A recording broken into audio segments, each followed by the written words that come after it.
Good morning class. Today we are going to discuss about acylation reaction. Students, आज हम लोग acylation reaction की बात करेंगे चैप्टर 13 amines में. Students, if we are talking about acylation reaction, then aliphatic and aromatic primary and secondary amines react with acid chloride, acid anhydride and esters by nucleophilic substitution reaction. Okay students, अगर हम acylation reaction की बात करें तो आप समझ सकते हैं कि एलिफेटिक और एरोमेटिक जो भी प्राइमरी और सेकेंडरी अमीन्स होते हैं वो एसिड क्लोराइड के साथ रिएक्ट करते हैं, जैसा कि आप इस रिएक्शन में अभी देखेंगे.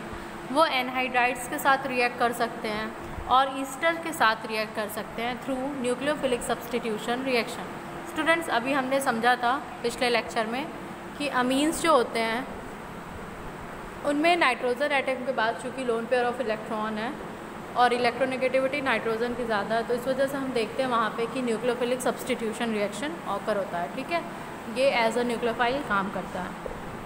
और प्रॉपरली अगर इस रिएक्शन में जाएँ स्टूडेंट्स, चूँकि यहाँ पे एसिड क्लोराइड एनहाइड्राइड का यूज़ किया जा रहा है इसलिए हमें एसाइलेशन रिएक्शन कहते हैं.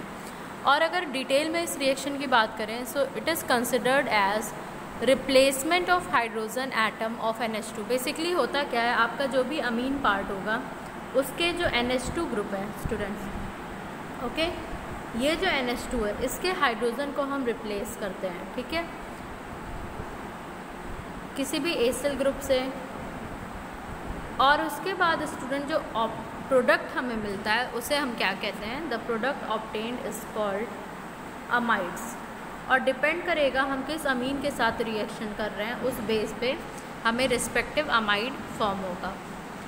स्टूडेंट्स, इस रिएक्शन को हम बेसिकली कैरी करते हैं in the presence of any base and the base must be stronger than amines. ये बेस क्या होगा, अमीन से स्ट्रॉन्गर होगा.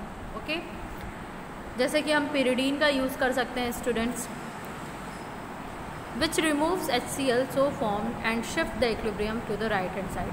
ठीक है, अब इस बेस की वजह से स्टूडेंट्स होता क्या है, ये बेस क्या करता है, जो हमारा HCl बेसिकली यहाँ से रिमूव हो रहा है ग्रुप से, उसको जो है शिफ्ट कर देता है इक्विलिब्रियम के राइट हैंड साइड में. आप यहाँ पे देख सकते हैं स्टूडेंट्स, अगर आप ओवरऑल रिएक्शन को स्टार्ट से देखें, हमने इथेनामाइन लिया है और हमने क्लोराइड लिया है. ठीक है, एसिल क्लोराइड. अब स्टूडेंट्स, हमने बताया कि जो नाइट्रोजन एटम है उसके पास लोन पेयर ऑफ इलेक्ट्रॉन है, ये अपने इलेक्ट्रॉन को कार्बोनिल कार्बन को देगा. कार्बोनिल कार्बन का जो डबल बॉन्ड O है वो क्या होगा, ऑक्सीजन. मोर इलेक्ट्रोनेगेटिव है, वो इलेक्ट्रॉन को अपनी ओर अट्रैक्ट कर लेगा. तो इस तरह से आप एक फाइनल इंटरमीडिएट देखेंगे स्टूडेंट जो कि यहाँ पे है. ठीक है, चूँकि N ने अपने इलेक्ट्रॉन्स दिए हैं, N पे पॉजिटिव चार्ज आएगा और ये ऑक्सीजन जो है इसने पेयर ऑफ इलेक्ट्रॉन लिए हैं तो इसके पास नेगेटिव चार्ज आएगा. अब हम चूँकि यहाँ पे बेस का यूज़ कर रहे हैं और हमें रिमूव करना है HCl इस मॉलिक्यूल से, सो यहाँ पे सीधे सीधे H अपने इलेक्ट्रॉन्स नाइट्रोजन एटम को दे देगा और ये जो ऑक्सीजन है, ऑक्सीजन का नेगेटिव चार्ज है, ये नेगेटिव चार्ज इस ऑक्सी डबल बॉन्ड O के रूप में आ जाएगा और Cl क्या हो जाएगा, यहाँ से रिमूव हो जाएगा. तो हमें फाइनली प्रोडक्ट क्या मिलेगा, N इथाइल इथेनामाइड, जो कि हमने अभी कहा भी स्टूडेंट्स कि एसाइलेशन रिएक्शन में जो हमें प्रोडक्ट मिलता है वो क्या मिलता है, अमाइड्स. ओके स्टूडेंट्स, ऐसे ही अगर हम एनहाइड्राइड का यूज़ करते हैं उस केस में भी क्या होगा, सिमिलर प्रोसेस होगा. और हमें अगर हमने बेंजीनामाइन लिया है और उसके साथ हमने इथेनोइक एनहाइड्राइड का रिएक्शन कराया है तो हमें एन फिनाइल इथेनामाइड या हम जिसे कहते हैं एसिटामाइड मिलेगा. और इसके साथ क्या निकल जाएगा, कार्बोक्सिलिक एसिड, और यहाँ पे क्या हो जाएगा हमारा इथेनोइक एसिड. सो स्टूडेंट्स, अगर हमने बेंजीनामाइन लिया, सपोज करिए स्टूडेंट्स हमने C6H5NH, ठीक है, हमने क्या लिया, बेंजीनामाइन.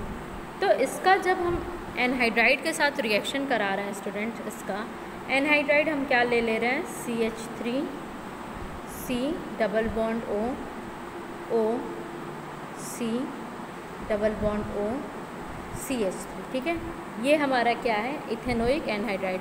सो स्टूडेंट्स, इन दोनों को जब हम रिएक्ट करा रहे हैं, हमने बेंजीनामाइन लिया है, इस वजह से जो हमारा अमाइड बनेगा वो क्या बनेगा, एन फिनाइल इथेनामाइड. ठीक है, और इस रिएक्शन को हम क्या कह सकते हैं, बेंजोइलेशन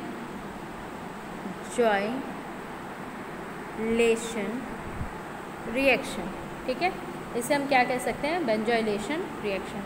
सो स्टूडेंट्स, आपके लिए ये होमवर्क होगा कि आप बेंजोइलेशन रिएक्शन परफॉर्म करके दिखाइए। हमने एक आपको एग्जांपल के रूप में दिखाया है कि कैसे हम इथेनामाइन से एन इथाइल इथेनामाइड का फॉर्मेशन कर रहे हैं। आपका होमवर्क होगा स्टूडेंट्स कि आपको बेंजीनामाइन से, बेंजीनामाइन दैट इज़ C6H5NH, इस बेंजीनामाइन का रिएक्शन कराना है CH3COOCH3। ठीक है, और इसके बाद आपको प्रोडक्ट बताना है कि क्या प्रोडक्ट होगा। इस पूरे रिएक्शन को ही हम क्या कहते हैं, बेंजोइलेशन रिएक्शन।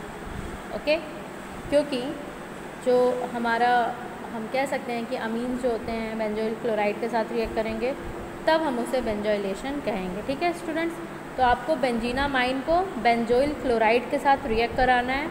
जो बेंजिल क्लोराइड होगा वो होगा C6H5COCl। ठीक है, तो आपको दो रिएक्शन परफॉर्म करके दिखाने हैं। एक बेंजीनामाइन का आपको इथेनोइक एनहाइड्राइड के साथ रिएक्शन कराना है, एक बेंजीनामाइन का आपको बेंजोइल क्लोराइड के साथ रिएक्शन कराना है। और जो आप बेंजोइल क्लोराइड के साथ रिएक्शन कराएंगे उसे हम क्या कह देंगे, benzoylation. Okay, so this is all about today's lecture. Thank you class.